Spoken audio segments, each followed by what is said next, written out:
صدرنو وزارو اجازه راکوي دا خو مستاسي د ادب په ایسه کې یو څو دقیقې تاسو ته تکلیف درکوي. ستاسي د پرون قصه په یاد وه چې پر کوم ځای ولاړه وه. ډېر ښه. درنو وزارو موږ راځو و اهل بیتو ته. اهل بیت څوک دي؟ اهل بیت دغه آیات شریف د عظیم الشان قرآن چې انما يريد الله ليذهب عنكم الرجس اهل البيت ويطهركم تطهيرا. اوس د حضرت علي کرم الله وجهه عظمت او د ده باز چې ستاسو سره وعده کړې ده دا دې شروع کړي. هر ماښام ته نوکري تاسو ته دا بیان کوو. اهل بیت 15 کسه دي. درنو زارو چې 15 په خپل علیه السلام دي. اصلا خلود علیه السلام مبارک یوه کمبله دا سړی غوندي پر ځان اچولې وه. حضرت امام حسن رضی الله را داخل سو دی په دې شړۍ کې پټ. حضرت امام حسین راغی په دې خوا کې پټ. حضرت علي کرم الله وجهه راغی په دې خوا کې پټ. حضرت بیبي فاطمه الزهرا په دې خوا کې پټ. لاس یې پورته کړ. والالهي هؤلاء اهل بیتي دا زما اهل بیت دي رافات یې دا دعا رب قبوله کړه. خبرې دوې خواته ولاړې فکر مو ونیسئ. یو خو دا معلومه سوه چې دا اهل بیت دا کورنۍ ته د علیه السلام ویل کېږي. اوس نو چې خدای دا راپاک دا به بیا اوږده کیسه لري. څنګه یې ورپاک کړه؟ حضرت امام حسن په زهر شهید کې ورپاک کړي. د دې دپاره چې دغه امت شهید پیدا کړي شفاعت یې په آخرت کې وکړي. حضرت امام حسین چې علیه السلام یې دعا د پاکېدو کړې وه د کربلا و تش ډګر کې بوتې. داسې ورځ د عاشورې په ورځ راغله چې د بیبیانو خیمې وهلې وې. یو ورځ اوبه چا دوی ته نور کولې. امام حسین په خپل ذوالجناح آس باندې سپورو. کوشنی محمود یې په غېږ کې ور واخیستی. ول یو ورځ اوبو ته ورکړي د محمد علیه السلام مسی دی تغی دی. اوبو غشې ورته ونیوئ په حد کې وویشتئ. وینې لارې لارې بهېدې. څو دقیقې بعد په اسمان کې زر سو ژړا کوله چې کتل یې یو خیمه راکښته سول پر یو ځای ودرېدل. په خیمه کې د بیبي فاطمې ژړا سول. جارو یې په لاس کې و د مځکې جارو کول. د محمد رسول الله غږ سو. د آدم علیه السلام غږ سو. د حضرت نوح علیه السلام غږ سو. د ارواحان را حاضر سو. بیبي فاطمې علیه السلام ګریوان ته ورنارې کړه. ول پلاره زما امام حسین اوس پر دغه ځای شهید کېږي. زه د مځکه جارو کوم ورته پاکول یې. تا ویل چې زما امت چې خدای را وبخښي ستا امت خو زما نازولی زوی را حلالوي. داسې ورځ راغله دا کیسې مفصلې دي. امام حسین یې دغه رقم پاکي. بیبي فاطمه یې څه وکړله؟ الله بیبي فاطمه د ده مبارکه مالدینه د رسول الله مبارکه نور په میاشتو به وژوه. پوړنی یې نه درلودی ټکر ټکر پوړنی و. پر نصب یې ډبرې تړلې وې. پریشان و د امت حالات. همیشه چې به راغله رسول الله ته به اوښکې تویېدې. بیبي فاطمه به هم بېهوشه سول. یو ورځ جبریل امین رالی. خدای تعالی ورته وویل چې جهنم یو دوزخ دی. ستا د امت د ګناهکارانو ځای دی. محمد علیه السلام په کوټه ننوتی. اوه ورځ یې څکه ونه کړل. ابوبکر صدیق مو دروازه ورته کړل درشم ولیا زه په غم د امت مبتلا یم. حضرت عمر مو ته اجازه ورنه کړه. حضرت عثمان حضرت علي چې دروازه ور وټکول ول علي یم ول را داخل ته چې داسې وکتل د علیه السلام مبارک اوښکې لارې لارې بهېږي. مخ مبارک یې د اوښکو د لاسه سولېدلی دی. سر یې په خاورو لړلی دی. ول یا احمده صفر د پیش دي. ول یو دوزخ مې د امت په نامه دی.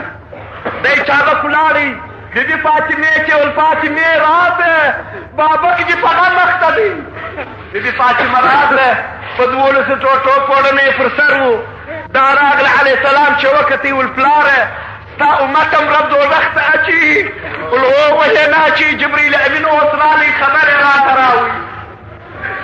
ول څنګه ور اچي ول نر دې تر ژرې نیولې وي ښځې دې تر توسې نیولې وي بی فاطمه ناره کړه چې وا امته محمد علیه السلام په هیڅ کې بېوسه ولوېدله درنو زارو د بی فاطمه ژوند هغسې و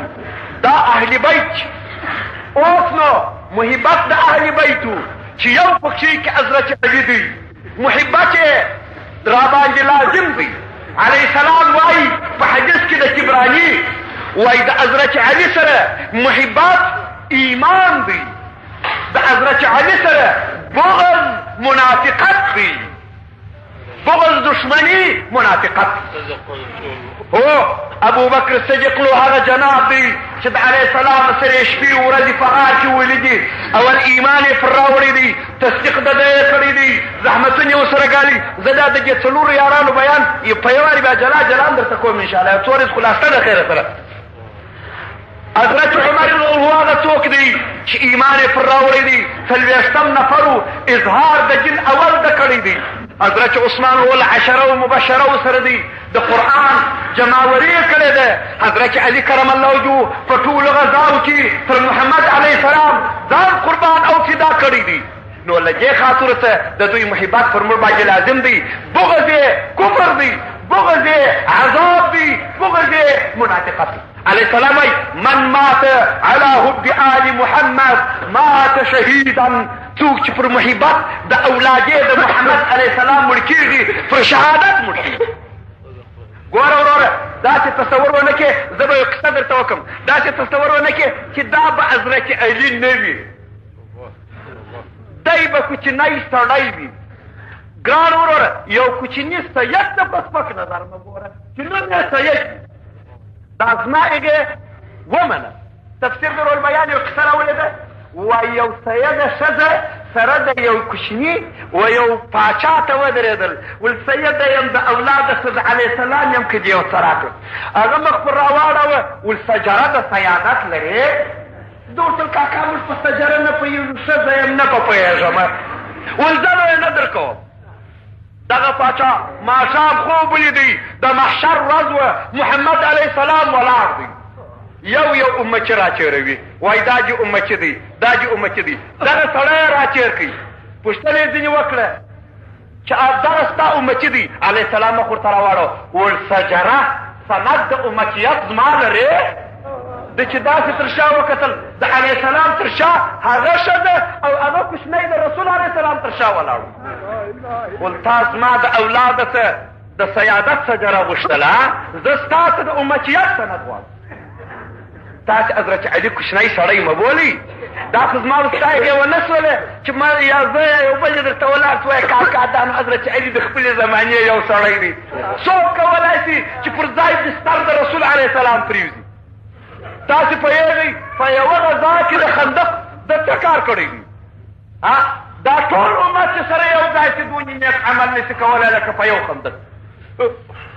د خندق موحشه غذا داسې وه په لنډ ډول درته وایم د دغه یاته شجاعت کافران چې د مکې ته راله اراده یې وکړه چې د اسلام دین خراب کړي نعوذ بالله قرآن شریف خراب کړي اصحابو سره علیه السلام مشوره وکړه اصحاب ورته وویل حضرت سلمان فاصل و ول یا رسول د خدایه غذا دلته ډېره مهمه او مشکله ده ځکه چې کافران ډېر دي نو موږ به یو خندق وکیندو خیر دا چې پر 40 کسې لس کسه ځای ورکړي چې په هغه کې علیه السلام هم په خپله کولنګ وهه دا غذا دا خندق یې پرې کړي خندق چې تمام سو کافران د خندق غاړې ته راورسېدل اصحاب او رسول علیه السلام د خندق په دې غاړې کال ډېر یخ و په صورت احزاب کې د قرآن یې دا کیسه مفصله راغلې که تاسې مفصله غواړئ 2 ورځې غواړي چې 2 ساعته پکښې کې ګډ کړم زما د مابینه څخه د ده یو کارنامه درته وایم کافران د خندق په یې خوا دي مسلمانان د خندق په دې خوا دي دواړه سره ګوري چې څه وکړي. عمرو عبدو چې د عربو یو لوی پهلوان و، هغه پر آس باندې سپور شو، د شا د خوا آس وځغلاوه، بیرته یې راواړوئ تر خندق راواوستی ودرېدی. اوس څوک دی چې زما په مقابل کې به وجنګېږي؟ په ټول مسلمانان وږي وه، یخ یې سوی و، ډوډۍ یې نه درلودل، اسلحې یې نه درلودې، ستړي وه، پریشانه وه. علیه السلام غږ وکړي، ول څوک دی چې د عمرو عبدو د عربو د لوی پهلوان جواب ووایي؟ ټول اصحاب چپ سوله. حضرت علي کرم الله وجهه پهلوان ولاړ شو، ول زه، ول ته څوک یې؟ ول علي کرم الله وجهه. ول کښېنه. بیا علیه السلام وویله، ول دا عمرو عبدو راوښتی دی، که دغه تاسې مړ نه کوي، دا موږ اصحاب لږ یو، کافران پر موږ حمله کوي، دښمن راباندې جلاوره کېږي، څوک دی چې دغه سر به ورپرېږي؟ ټول اصحاب چپ سوله. ول د جنګ خوږې خبرې ساعت یې تریخ دی. حضرت علي ولاړ شو، ول زه، ول څوک یې؟ ول ابوالحسن د امام حسن پلار یم. کښېنه. بل ګشتي بیا کافر ناره وکړه چې څوک دی چې زما سره به وجنګېږي؟ علیه السلام اعلان وکړي، ول او پهلوانانو، او مهاجرو انصارو، څوک دی چې د دې کافر سره به وجنګېږي؟ ټول چپ سوله. حضرت علي کرم وجهه ولاړ شو، ول زه، ول څوک یې؟ ول ابو تراب. وګوره دا غیرته، یو نوم یې مسلسل نه ور اخیستی. ول نه چې علیه السلام به راته وایي چې کښېنه، یارې یو نوم بیا بل نوم ولګونجې ور وانیسته وي. دا غیرتمنو څوک د جنګ زغلي دی پر ورغلي. حضرت علي کرم الله وجهه چې بیا غږ وکړي، علیه السلام ورته راس اسدالله خپل حضور کې ودراوه، محمد رسول الله خپل لنګوټه د دور پر سر کړله. مسلمانانو ټول چغارې وهلې، خدای تعالی د اسمان دروازې خلاصې کړې. ول وګورئ په مسلمانانو کې یو غیرتمن انسان، کټ یې کوچنی دی. حضرت علي کرم الله ډېر غټ سړی نه دی، میانه کټه سړی دی. ورته وګوره دا غیرت ته شجاعت دی. علیه السلام لاس پورته کوي، ول الهي یو علي لرم، یو پهلوان لرم، بل څوک نه لرم.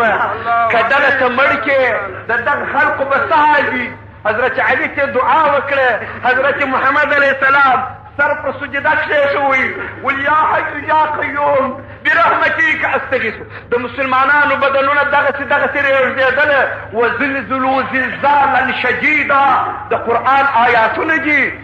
دا ساده کار نو. حضرت علي کرم الله وجهه په ډېر باغیرت شجاعت باندې ورتېر شو. عمرو عبدو ورته ویل مه راځه یا علي، یو بل غټ پهلوان راواستوه، ته کوچنی سړی یې، زه لوی پهلوان یم، او بیا ته قریشي یې، نه غواړم چې زه تا مړ کړم. حضرت علي ورته ویل سپیه، زه تا غواړم چې مردار دې کړم، دوزخ ته دې ولېږم.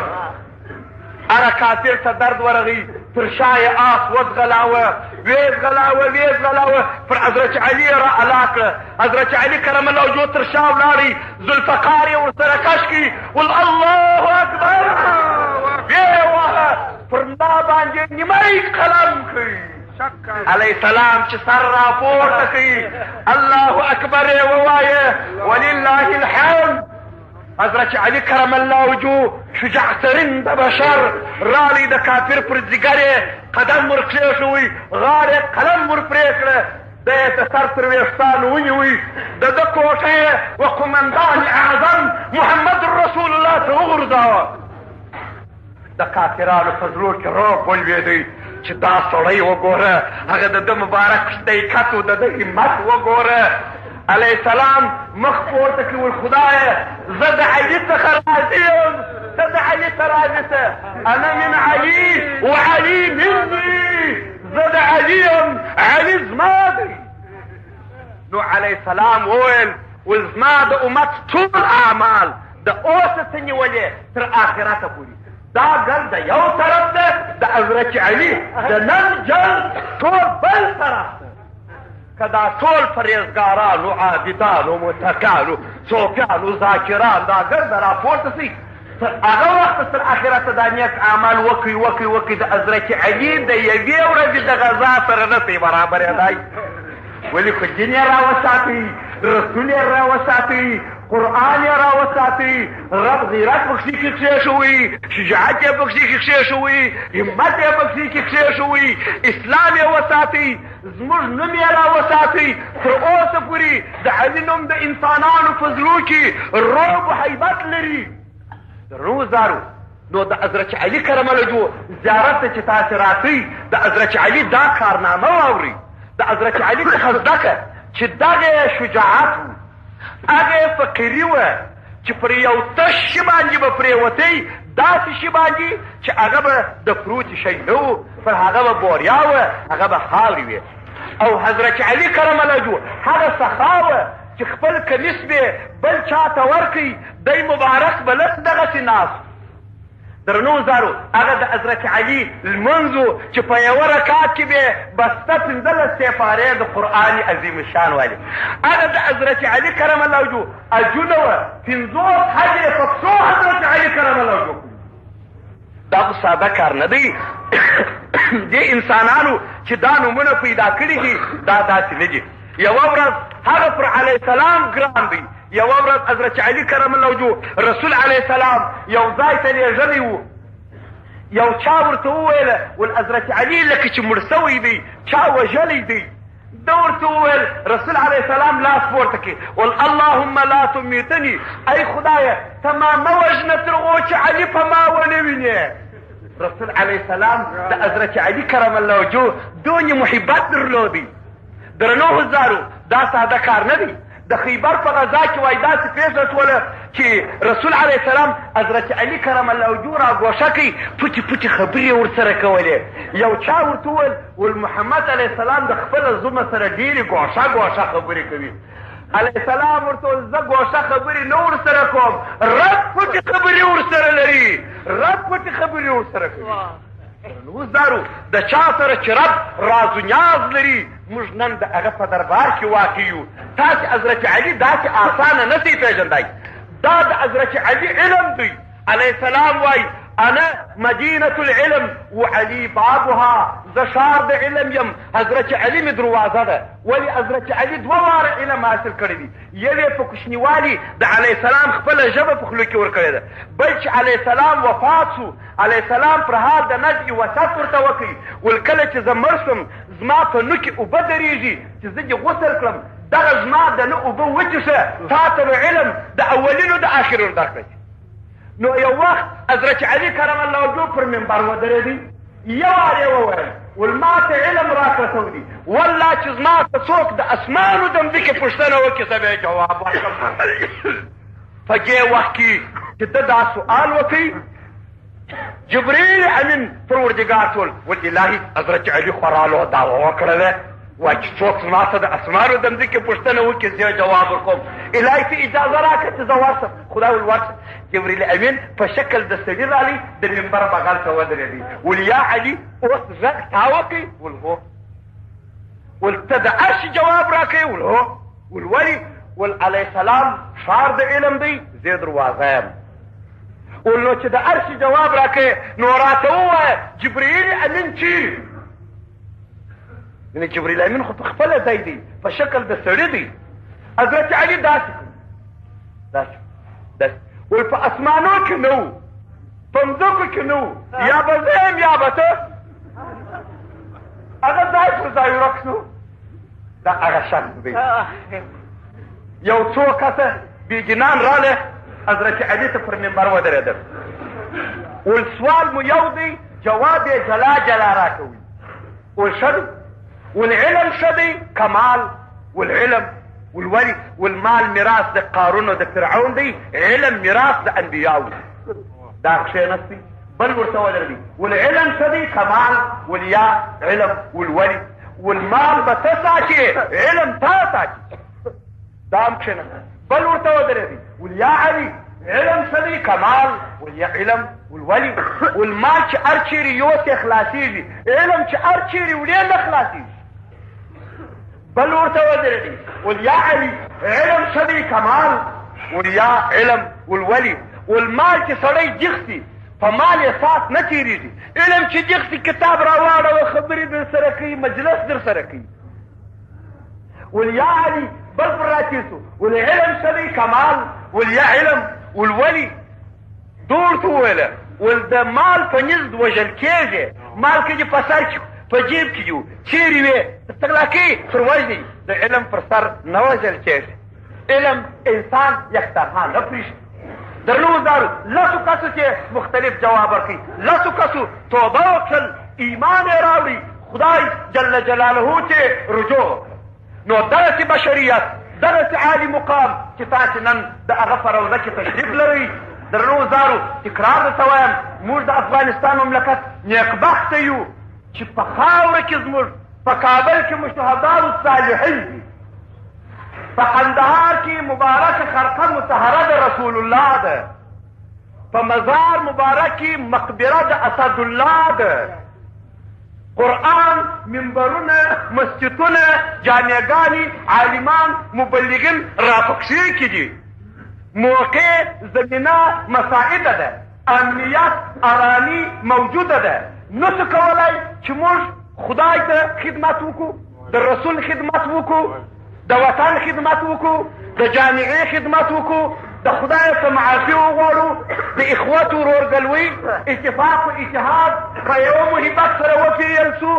بغض عداوت دشمنۍ تفرقه تبعیضونه اختلافونه د منځه لرې کړو په حیث د یو افغان د یو مسلمان د یو امتي د محمد رسول الله په دې اجتماع کې په دې خپل افغانستان کې یو ژوند وکړو او د افغانستان خلق د افغانستان دپاره د خپل خاورې دپاره په خپله تقویه ژوند راحت انتخاب کړي د بل تر تاثیر لاندې د بل تر معاشخورۍ لاندې د بل تر غلامۍ لاندې ولاړ نه شي او په خطا وفاق مسلمان و افغان واوسي نو زه کولی چې د دغه غیرتمن انسان څخه عبرت واخلو د ده کارنامې په خپل زرینو پاڼو کې د تاریخ د خپل زړه مې ویشته کړو بلکې کیدای شي درنو وزارو اول حضرت علي کرم الله جوړ پېښ شي په نن ډول د حضرت علي کرم الله جوړ یو څه بحث په پرون ماپښین کې هم وکړي حضرت علي کرم الله چې د یوې خوا ته څلورم یار د رسول علیه السلام د بلې خوا ته د اکا زوی د رسول علیه السلام د بلې خوا څخه زوم د رسول علیه السلام د بلې خوا ته وصي د رسول علیه السلام دا به ستاسې ورونه ګوره دا زده وي وصي او د بلې خوا څخه رسول علیه السلام اعلان وکړي چې زه شار د علم یم او حضرت علي کرم الله وجوه مې دروازه ده دا یې پنځه شی حضرت علي کرم شرافت بیا حضرت علي کرم الله وجوه چې د مور په نس کې و مور یې بتخانې ته نس وایي حضرت علي کرم الله وجوه په پرون مازدیګر کې مې درته وویل د خدای د بیتې په دننه کوټه کې د مور څخه زیږېدل حضرت علي کرم الله وجوه په ګرد عمر بت ته سجده نه ده کړې شراب یې حضرت علي کرم الله وجوه هغه جناب دی چې خدای تعالی د ده په باره کې ډېر د شرافت بحثونه په قرآن کې رالیږلي دي اوس ګورئ دا آیات متوجه محمد رسول الله والذین معه الشداء على الكفار رحماء بينهم تراهم ركعا سجدا دلته د پنځو کس صفات خدای وایي محمد علیه السلام چې دی رسول زما دی والذین معهم هغه کسان چې د ده سره دي مراد دي ابوبکر صدیق ولې همیشه یې سره ملګري الشداء على الكفار مراد یې حضرت عمر فاروق دی ځکه دی پر کافرانو ډېر قهرماني رحماء بینهم دغه آیات مراد دي حضرت عثمان بن نوران تراهم رکعا سجدا خدا وایي تل دې په رکوع په سجده وینې مراد د دې ته حضرت علي کرم الله چې همیشه په رکوع په سجده و همیشه په دعا و همیشه په ژړا و اوس نو داسې آیاتونه چې د دغه څلورو جنابانو فضیلت پکښې کي بیا په قرآن کې ډېر دي نه غواړم چې ستاسې وخت بیا تر ونیسم رسول علیه السلام وایي انا سید العالمین وعلي سید العرب رسول السلام وایي زه سید بادار د عالمیانو یم د عالمیانو سید و بادار اغا زه یم رسول علیه السلام او اغا و سید د عربو حضرت علي کرم الله درنو وزارو رسول علیه السلام وایي علي مني وانا من علي رسول علیه السلام وایي زه د علي یم علي زما حضرت رسول علیه الصلاة والسلام په یو بل حدیث کې په حق کې د حضرت علي کرم الله وجوه موږ ته فرمایي وایي لا يحل لأحد ان یجنب فی هذا المسجد غیري وغیره. تاسو که فکر دی د رسول علیه السلام مبارک کوټې په مسجد نبوي کې داسې راخلل نو دا کوټې د اصحاب کرام وي چې یو د ابوبکر صدیق نو ده، یو حضرت عمر فاروق نو، یو د حضرت عثمان ذوالنورین داسې کوټې. رسول علیه السلام حکم چې په مسجد کې به هر یو له تاسو څخه جنوب سو خپل کور کې خانداري وکړو، جنوب سو په مسجد کې به نه کېږي الا یو ماته اجازه سته، یو حضرت علي داسې کله کله زه راځم د حضرت علي کرم الله مقامونه تاسو ته درته یادوري کوم چې تاسو پوه شئ. رسول علیه السلام وویل من اذى عليا فقد اذاني. رسول علیه السلام وویل که چا حضرت علي کرم الله وجهه ظهیر کړي ګواکې زه ظهیر کړم. اوس هلته فکر وکړئ سر ته هلته ولاړ شئ چې آیا دغه د امامینو شهادت د حضرت علي کرم الله وجهه پر ظهیرېدو تاثیر اچاو که څنګه؟ رسول علیه السلام وایي من احب عليا من احبني فقد احب الله ومن احبني فقد احب عليا. رسول الله صلی الله علیه وسلم کچا من احب عليا فقد احبني، که هر چا حضرت علي کرم الله وجهه سره محبت درلودي هغه زما سره محبت، څوک چې زما سره محبت لري هغه د خدای سره محبت. بیرته وایي دی مبارک وایي ومن ابغض عليا، دی مبارک فرمایي که څوک د حضرت علي کرم الله وجهه سره بغض ولري فقد ابغضني هغه ګواکې زما سره بغض، ومن ابغضني که څوک زما سره بغض لري فقد ابغض الله هغه ګواکې د خدای تعالی جل جلاله سره بغض.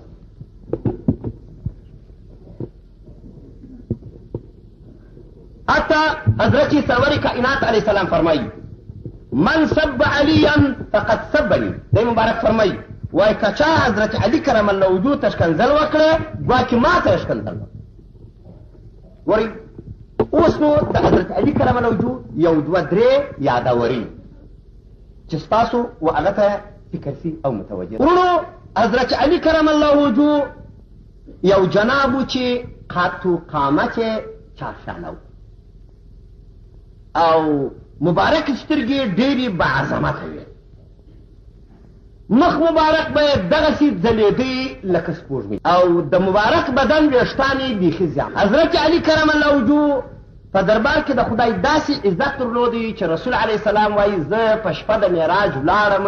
په اسمانو کې ګرځېدلم ما مررت بسماء واهلها مشتاقون الى علي. داسې اسمان نه و چې زه دې پکښې ګرځېدلم او د اسمان ملکو دي و حضرت علي کرم الله وجهه ته اوانه کېدل او پوښتنه جناب زه ډېر لرې ګرځم لا فکر کوئ اوس. او حضرت رسول علیه السلام وویل من مات على حبك یا علي بعد موتك ختم الله له بالایمان. که پس د مرګه ستا لا هم څوک پر محبت ستا مړ سي هغه به مړ سي پر ایمان. ګورئ حضرت علي کرم الله وجهه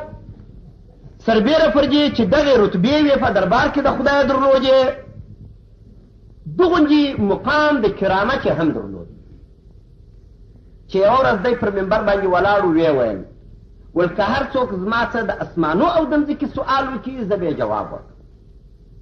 حضرت جبریل امین په سدرة المنتهی کې و خدای تعالی چې وویل و الهي حضرت علي کرم الله وجهه خورالو دعوه وکړه ما ته اجازه راکړه چې زه ورسم پوښتنه دې خدای تعالی ورته وویل دغه دعوه چې ده کړې ده دی جواب درکولی شي. ولورس حضرت جبریل امین په شکل د یو ناولده ستارایي سړي رالی و حضرت علي کرم الله وجهه ته ودرېد ویل یا علي اوس ستا په دې خلقو کې غږ کړی چې هر څوک زما څه د اسمانو پوښتنه وکړي زه جواب ورکوم. زه ورته هو ول نو ما ته حضرت جبریل امین راوښیه چې چیرې دا جبریل امین ورته وایي یو ستارایي سړي کالي اغوستي دي ورته ولاړ. حضرت علي کرم الله داسې سترګې واړولې داسې ول په اسمانو کې مې وکتل نه و په مځکو کې مې وکتل هم نه و نو یا به زه یا به پر دغه ځای باندې حضرت جبریل امین ورته دغونجې قوت د ولایتو دا که ستاسو فکر دی موږ مظهر العجائب والغرائب. رسول علیه الصلاة والسلام فرمایي د حضرت علي کرم الله وجهه په باره کې حب العلي یأکل الذنوب کما تأکل النار الحطب. وایي محبت د حضرت علي کرم الله وجهه د سړي ګناه داسې رژوي لکه اور ته چې لرګي ور واچوي. زه چې د ده خبرې ته وکړم نو پای ته به تاسو چې دا یې پلار دی هغه مور سي هغه اولاد دی بیا به نو شهادت ستاسې در په یاد شي. ګورئ رسول علیه السلام وویل که څوک غواړي چې داسې انسان دې وویني په حلم کې په علم کې لکه آدم علیه السلام درویشه یم ول که غواړي چې دغوندې علم څوک ولري لکه آدم علیه السلام نو حضرت علي کرم الله وجهه. بیا یې وویل ول که څوک غواړي چې دغوندې فهم ولري لکه نوح علیه السلام درویشه یم ول حضرت علي کرم. که څوک غواړي چې دوندې حلم دې ولري لکه ابراهیم علیه السلام ول درویشه یم هغه حضرت. او که څوک وغواړي چې داسې څوک دې وویني په زهد کې په تقوا کې لکه محمد علیه السلام نو حضرت علي کرم الله وجهه. دا ویني هغه خبرې ورونه چې بیا ګوره بل کال موږ ژوندي یو کوم او تاسې واورئ که او هر کال همداسې بیانېدی او تر اوسه پورې ډېر ورونو دا واقعې نه دي. حضرت علي کرم الله وجهه د کوچنیوالي څه داسې کرامات درلود. ما پرون کې تاسو ته وویل مال دی د مور په نس کې وو دا ظالمان به وتللی چې د ده مور مړه کړي د غیبو څخه به یوه توره راتلل د دوی پر سر به مشکل او دوی به مړه. دی په زانګو کې په پرون کې مې درته وویل چې د غره څخه مار راکته سو اتي اراده یې د ده د خوړلو وکړو. دی د 2 میاشتې یا 3 میاشتې دی مبارک د زانګو سره وغورځېدی د مار یوه شونډې لاندې ونیول بله سربیره سره کش یې کړي پنحه در سره څیرې کوي ایله یې کوي. د ده نوم علي حیدر ورونو د ده د عظیمو کومکو څخه تاسې پوهېږئ چې د اسلام د ستر پیشوا رسول علیه السلام سره څه کړي دي 360 وارې پر حضرت محمد علیه السلام ځان قربان کړي. تاسې پوهېږئ چې څنګه ځان قربان کړي 360 واره ځان څه قسم قربان کړي داسې ځان قربانېدم چې هره قصه زه تاسو ته کومه زما وخت په پاکه لکه په هغه ورځ چې رسول علیه السلام د مکې شریفې څخه مدینې منورې ته راخېږي یو نقشه یې ده او جبریل امین ورته راغلی ول رب سلام وایي چې ته مدینې منورې ته ځې نن کافران راځي ماښام تر چاک ګوري تا ویني او دربلیږي په چړو دې وهي ټکر ټکر کوي. ول چاره یې دا ده حضرت علي کرم الله وجهه راوغواړه چې دغه خبره در سره قبوله کړه ستا پر بستر دې پرېوځي کافران به راشي دی به په چړو ټکر ټکر کړي ته به ځینې خلاص. داسې به حضرت علي کرم الله وجهه ونه کړي. ول څه خبر حضرت علي کرم الله وجهه راغلی رسول علیه السلام ورته وویله ول یو داسې پېښه ده د مبارک د سترګو څخه اوښکې راپېڅېدې ول یانګینې قبله ودې ژړل ول یا پر دې مې وژړل چې آیا زما ځان الله ستا په عوض کې راته قبلوي ول آیا چې قبله ول یا رسول د خدایه که زه او یا روح ولرم هر ګړی په چړو را ټکور ټکور کړي او بیا جوړ سم بیا را ټکور ټکور کړي زما قبول داسې تر رسول علیه السلام ځان قرباني کړي. حضرت علي کرم الله په دغه شپه راغی پر بستر د رسول علیه السلام پرېوتی دوبټه یې پر ځان راکش کړه رسول علیه السلام د دغه ځای څخه ووتی ولاړی چې کافران په نیمه شپه کې راولوېدله د مبارک روڼې سترګې پروت دی مبارک وایي دغه مې د لاسه کېدل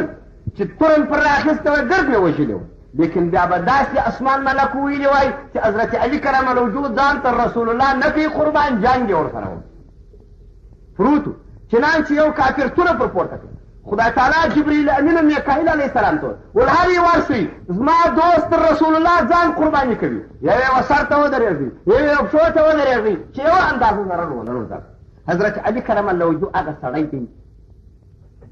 چې د احد په غزا کې ټول ایمان نو بیا کفر نسته یا رسول الله داسې جنګ یې کاوه چې 3000 کافران یې د رسول علیه السلام ته شړل داسې جنګ یې کاوه چې جبریل امین یې پر سر نارې وهلې ولا فتا الا علي لا سيف الا ذو الفقار بل ځوان نه دی مګر علي دی بله توره نسته مګر امې په دغه ورځ د کافرانو د مرګ سره حضرت علي کرم الله وجهه چې د بدر غزا یې فتح کړه کافران یې مړه کړه محمد علیه السلام یې د ظالمانو څخه خلاص حضرت علي کرم الله وجهه دا د دې قصې په قرآن سره ثابت شوي چې د خیبر غزا ته رسول د خدای راغلی او یهودو د خیبر کلاوې تړلې وې او څو ورځې اصحابو د خیبر د یهودو سره جنګ وکړي کلاوې یې نه سوای فتح کولی آخر رسول السلام وویل چې حضرت علي کرم الله وجهه چیرې دي ول پر سترګې یې درد دی په مدینه منوره کې ول ورسې رایولئ حضرت علي کرم الله وجهه یې راوستی رسول السلام مبارک د خپلې خولې ناړې د ده په سترګو پرې وموښلې سترګې یې جوړې سوې تور واخیستل په دغه ورځ یهودیانو د کلا څخه راوتلي وه پر حضرت علي کرم الله وجهه حمله وکړه په دغه اوله حمله یې د حضرت علي کرم الله وجهه سپر ورنیمی کړي سپر چې نیمۍ کې حضرت علي کرم الله وجهه ته درد ورغی تورې یې هم وغورځول سپر یې هم وغورځول په تش لاس یې پسې ور الله کړله یهودو ځینې ودرستل په کلا ننوتل حضرت علي کرم الله وجهه د کلا 200 منه دروازه چې تر شا یې خاورې وې تر لاس یې ونیو تر زنځران یې ونیو تر شا یې وغورځول الله اکبر یې ووایه په تش لاس ور ننوتی 10,000 یهودي رایت دا حضرت علي کرم الله وجهه دا تاریخي قصې دي بیا هر وخت تاسې نس دا حضرت علي رضی الله عنه چې د خندق په غزا کې کافران راغله د لاندې وسربیرې پر رسول علیه السلام حملې وکړې جنګونه شروع شول غزاوې شدیده شولې عمرو عبدو چې پهلوان و 40 کسانو سره به یې جنګ کاوه دا پر آس را واوښتې او د اصحابو په مابین کې ودرېدی ول څوک به جنګ را سره وکړي رسول علیه السلام پر اصحابو جنګ وکړي ول د دغه چاره به څوک وکړي هېچا نه سوی ویل حضرت علي ولاړ ټول زه یا رسول الله زه به د دې دښمن چاره دور ټول ته کښېنه بیا عمرو عبدو ناره وکړل په تاسې ګردو مسلمانانو کې یو غیرت څوک نه لري چې راسې زما سره جنګ وکړي حضرت علي کرم الله وجهه زه بیا رسول د خدای رسول پر درېیم وار باندې رسول سلام وکړل یا علي ای قهرمانه د امت زما ای پهلوان راسه پر مبارک سره خپله لنګوټه ور کېښول خپله تورې په لاس ورکړه لاس یې پسې پورته کړي ول خدایه دغه یو پهلوان و غیرتمن لرمه بل څوک نه لرم دغه حضرت علي کرم الله وجهه چې عمرو عبدو د ایخوا پر ژغ کړه ول مه راځه یا علي ته قریشي یې نه مې زړه کېږي چې مړ دې کوم کوچنی سړی ده ورته ویل ای سپیه زه غواړم چې تا مردار کړمه او ټول اصحابو کتل او د اسمانو ملکو یې سیل کاوه رسول الله پر سجده و والالهي د امامینو پلار دی بل قمندان نه لرم په خپلو اصحابو دا هغه حضرت علي دی چې عمرو عبدو خپل آس پر راوځغلاوه او رسول حضرت علي کرم الله وجهه د دې خوا ذوالفقار کش کړي پر الله یې کړه ویې وهه پر نیمه یې الله اکبر نیمه یې کړي دا حضرت علي دی چې دنیا کې یې بند راچولی لیکن سپي شمر یې امام حسین راغدار کړی و چیرې یا اسدالله په هغه ورځ چې دې له شمر ستا د نازک زوی پر دګر قدم یې ښووي او ته هغه جواب یې چې د دنیا کافران ټول در څخه بیرېدل نه و نو حضرت علي نه و دی و قوت ولایت یې درلوده لیکن خدا ول ای علي ته به ارامېږې زما په تقسیمو په ویش به راضي کېږې مشوره وه چې د سترګو د تور وینې دې توی کړم په آخرت کې امتیان د رسول الله د په لمن کې ور وبخښه دا خو سرونه دي دا خو حکمتونه دي ورونو دا ساده خبرې نه دي دا حضرت علي ورونو چې دا غزاوې فتح کولې دا حضرت علي چې د مکې جنګ یې فتح کوي دا حضرت علي چې د حنین غزا یې فتح کړل که تاسې د ده قصې واورئ وخت ډېر راڅه نیسي نو بیا به امامین در څخه پاتې ورونو حضرت علي کرم الله وجهه داسې یو ساده سړی هم نه وایي حضرت علي کرم الله وجهه چې د آخرت په میدان کې را روان سي ټول اهل عرصات به اریاني چې دغه څوک چې پر دغه شي سپور دی دا نبي دی رسول دی څوک دی نو دا به اوس چې ای اهل عرصات دا نبي و رسول نه دی دا حبیب الله اسد الله الغالب دی دا ملګری د رسول الله او فضله خوږمن د امام حسین دی حضرت علي کرم الله وجهه 3 کاله عمر درلود حضرت علي کرم الله وجهه په شواروز کې 3 قرآن ختمول حضرت علي کرم الله وجهه د ورځې 1500 رکعات لمونځ کاوه باسې را لنډوم حضرت علي کرم الله وجهه په کال کې یو حج کړی و چې 50 حج حضرت علي کرم الله وجهه پر رسول الله د ورځې 40,000 واره درود وایه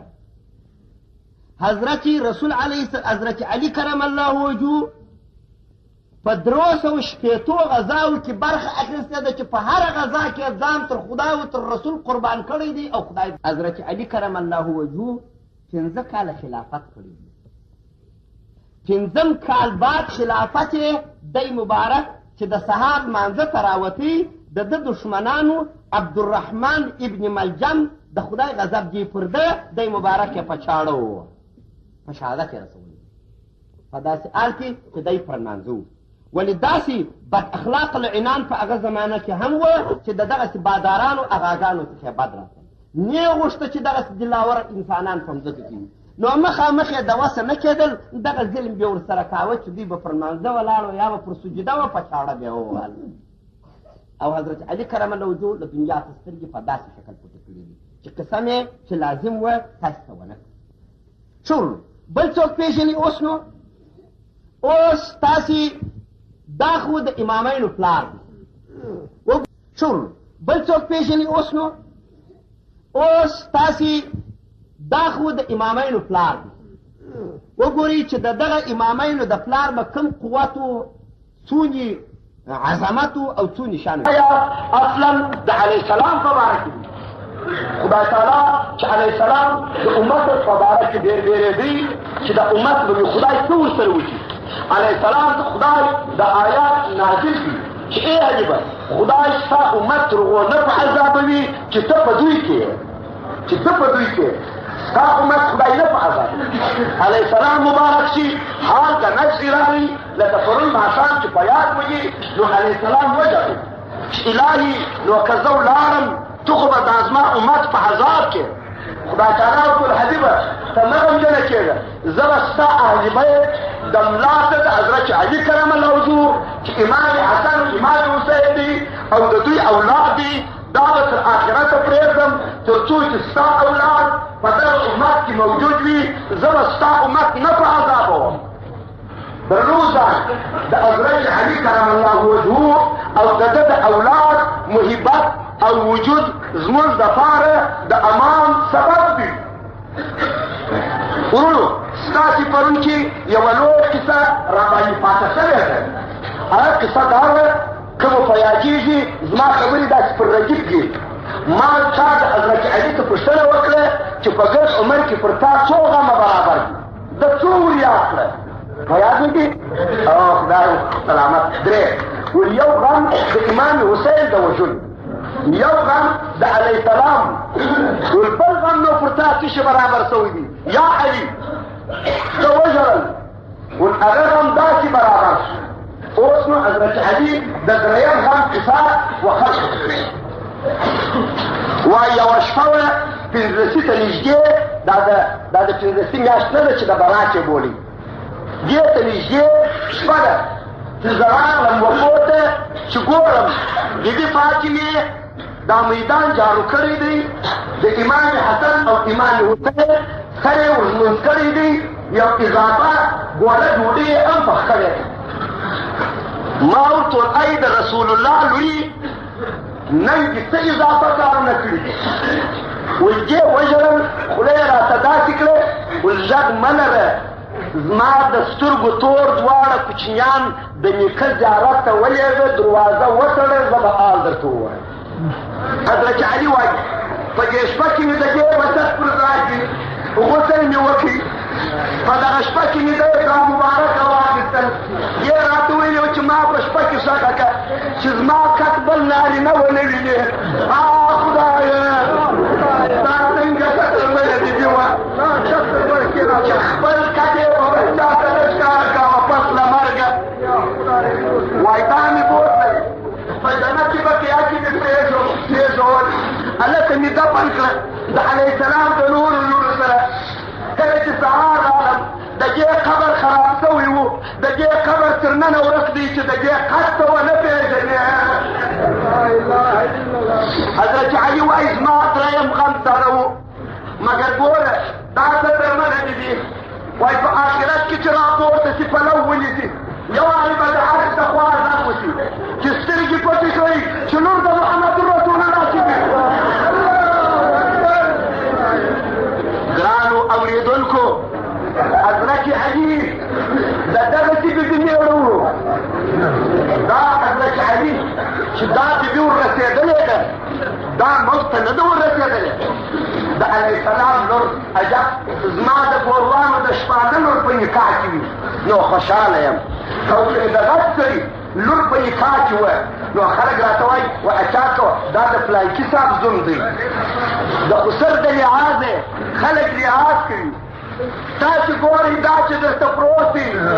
دا د محمد رسول الله زوم دی دا ساده کار نه دی د یو تاجر قومندان زوم د یو غټ رئیس زوم لا نازولی وي وایي کاکا سپي داماد دي فلاني رئیس صاحب دا د فلاني رئیس صاحب داماد دي دا داماد د سردار عالم شفیع المذنبین انیس الغریبین محمد رسول رب العالمین لا اله الا الله محمد رسول الله سیده زه به صبر کوم که څه ماښام دی وایي په هغه شپه چې بیبي فاطمه حضرت علي کرم الله وجهه ته ورکړه د واده کیسه دې هم درته وکړم د خیره که ژوندي وو انشاءالله وایي حضرت علي کرم الله وجهه واورېده چې د سلیمان علیه السلام یوه لور ده مېړه کې ورکړې وه نو سلیمان علیه السلام خپل زوم ته یو تاج د یاقوتو ورکړی زه دا کیسه و بیبي فاطمې ته وکړه و بیبي فاطمې چې و د سلیمان علیه السلام لور یو عجب تاج درلودی او ته د محمد علیه السلام لور یې تاج نه لرې د بیبي فاطمې نوکۍ په زړه کې داسې خوا بده شوله چې زما پلار هم مسکین دی مېړه مې هم مسکین دی دا ښځو ته چې یو پېغور ورکړې بیا نو د خوږمنې بیبي زړه ته زړه یې خوښ خدا چې وایي الهي که به دا زما فقر خواري دا زما وږې وطن ده ستا په دربار کې منظور وي نو زما مقام و حضرت علي ته نن ماښام ښکاره کړه حضرت علي چې لمونځونه وکړه ماښام دې دوسو ګوري په جنت کې یوه بیبي ناسته ده د قصر داسې قصر دی چې ټول د لوره جوړ دي پر تخت د لور ناسته دی قاجونه عین تر عرش قاج رسېدلي یوه بله ښځه ورته ولاړه ده داسې ګیلاس جام یې په لاس کې ورته نیولی حضرت علي وللی ول دا قصر د چا دی ول دا د بیبي فاطمې دی ول دا چې ناسته ده څوک دی ول دا بیبي فاطمه ده ول دا ګیلاس چا ورته نیولی دی ول دا د حضرت سلیمان علیه السلام لور ده والعجب سلیمان علیه السلام نور په دنیا کې کار جوړو د محمد رسول الله نور په آخرت کې کار جوړو دا دروازې پر خلاص کې منظره لګي نو ګران اورېدونکو تاسو دې اساس نقطې ته وګورئ نو حضرت علي کرم الله وجهه یو بل عزت او عظمت هم لري حضرت علي کرم الله وجهه چې ورغی ورسول علیه السلام رسول علیه السلام ورته وخندل ول یا علي برایي دې تاج ولیدي ول هو ول دغه تاج نه دی چې د آخرت ورځ دي خدای تعالی به ووایي چې أين النبي العربي القريشي محمد رسول الله چیرې دی وایي محمد علیه السلام به حاضر شي خدای تعالی ورته ای حبیبه دا لواء الحمد ایران دی لواء الحمد ایران دغه واغه پر خپلو اوږو ته د مخه ته پیغمبران رسولان انبیا دا به ګرده ستا تر بیرغ لاندې وایي رسول علیه السلام د آخرت په ورځ باندې ورنارې کي چې أين العلي علي چیرې دی علمبردار د اسلام چیرې دی غازي و شجاع چیرې دی د پلار به کوم قوت و څونې عظمت او څونې شان و شوکت پسې راسئ بیبي فاطمه زهرا د دې زهرا یې ځکه بولي چې زهرا یو لقب دی د ستوري سیدة النساء بیبي د اهل جنت بیبي فاطمه زهرا هغه څوک ده چې رسول علیه السلام وایي دا بضعة مني یوه ټوټه د بدن بیبي فاطمه زهرا هغه څوک ده چې د خاصو اهل بیتو ده سیدان د دې اولاده چې د رسول علیه السلام اولاده نه دي رسول علیه السلام په اصل قریشي دی فکر مسعود بیبي فاطمه زهرا سیده د جنت اولاده د دې سیدان بلل کېږي چې حسني یا حسیني وي فکر مو ونیسئ دا بحث ذکر رسول علیه السلام وایي من مات على حب آل محمد مات شهیدا وایي که څوک پر محبت د آل د محمد علیه السلام مړ شي دی شهید دی چې مراد ځینې فاطمه زهرا او امام حسن رسول السلام وایي من مات على حب آل محمد بشره الملك الموت بالجنه که څوک پر محبت د دغه بیبي مړ شي او د دغه کورنۍ د ملک پر حال د ناز ازیری د جنت رسول علیه السلام وایي من مات على حب آل محمد يزف الى الجنه كما تزف العروس الى بيت زوجها که څوک پر محبت د بیبي فاطمه زهرا او د آل د محمد علیه السلام مړ شي جنت ته به یې دغسې ملک ورتیاروي لکه ناوې چې د مېړه کر ورننبا بیبي فاطمه زهرا رضی الله عنها هغه څوک دی چې خدای تعالی په خپله خدایي و حضرت علي کرم الله وجهه ته په نکاح ورکړی بیبي فاطمه الزهرا هغه څوک ده چې ما یې د پنځه په شپو کې تاسو ته قصې وکړې چې په ګرد عمر دې مبارکې په ډک نس ډوډۍ نه ده لیدلې. بیبي فاطمه الزهرا هغه غمجنه بیبي ده چې په ګرد عمر دې مبارکې بستر و کالي نه دي لیدلي. بیبي فاطمه الزهرا رضی الله عنها به د یهودو د کور اوړه راوړل په خپل کور کې به یې په مزدوري ورنیچنوله. بیبي فاطمه الزهرا هغه بیبي ده چې دا کور ته به ورغلل مبارک لاسونه بې تڼاکې وه محمد رسول الله ته به یې ورښکاره کړه ویل یا بابکه د لاسو څخه مې وینې بهیږي د میچونو د لاسه تڼاکې دي ته چې ولاړ سې دا مزدوران یې راولې دا منځان یې راولې بابکه ما ته هم یو منځه راکړه. د بیبي فاطمه الزهرا مقام ته متوجه شي. زهرا هغه بیبي ده چې د آخرت په میدان کې به دا ودرېږي پر یو ځای خدای تعالی وایي تېره شه د حبیب لور مې تېره شه و الهي دغه پلوه مې څیرې دی ټکور ټکور دی تا ته مې شپې کړی دی تر هغو نه ځم چې ګناهکاران نه روښدي د امت د پلار مې راونه بخښې. خدایه دا بیبي په دا ساعت چیرې وه چې د کربلا په میدان کې تشي کوچنیان تر چړو ورایستله.